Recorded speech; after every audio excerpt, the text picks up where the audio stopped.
আর ভিতরে প্রবেশ করলে কোনো দর্শক এলোমেলো ঘোরাঘুরি করবেন না।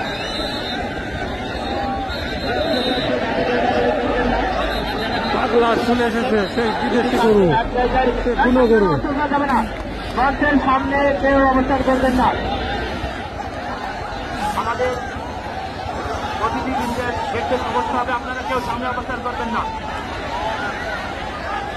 দর্শক মন্ডলী, এখনই শুরু হয়ে গেল সেই গ্রাম বাংলার ঐতিহ্যবাহী ষাঁড়ের লড়াই, যেটি অনুষ্ঠিত হচ্ছে বিশ্ব বরণ্য ক্ষেত্র শেষে এসএম সুলতানের 99 জন্মদিন। দর্শক, আমি দর্শকদের বারবার অনুরোধ করছি, আপনারা এখানে সামনে অবস্থান করবেন না। মঞ্চের সামনে কেউ অবস্থান করবেন না। সামনে সামনে সামনে কেউ অবস্থান করবেন না। আমাদের অতিথিবৃন্দকে দেখার সুযোগ করে দর্শক মন্ডলী, মঞ্চের সামনে কেউ অবস্থান করবেন না। বারবার অনুরোধ করছি, বিচারা শুনছেন না। দর্শক মন্ডলী,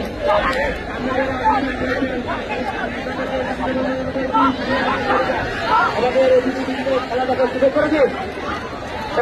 বাম পাশে এখানে করে দেন। সামনে কেউ অবস্থান করবেন না। সামনে কেউ অবস্থান করবেন না।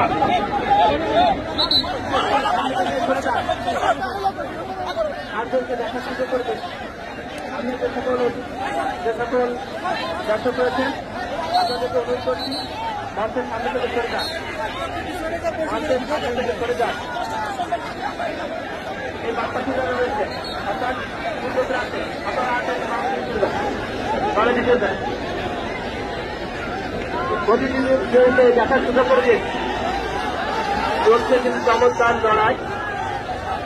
হাজার হাজার দর্শকের সমাগম চিন্তাকে লক্ষ্য করছি।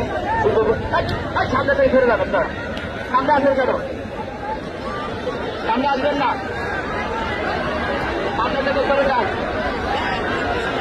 দারুণ লড়াই হচ্ছে, কিন্তু দুটি তারই কিন্তু চমৎকার ভাবে লড়ে চলেছেন। কেউ কাউকে ছাড় দিচ্ছেন না। দেখা যাচ্ছে পর্যন্ত কোন সাথী বিজয় রাখে আসতে পারে। সামনে আবারও দর্শক, আসলে আপনারা কেন কথা বলে শুনছেন না?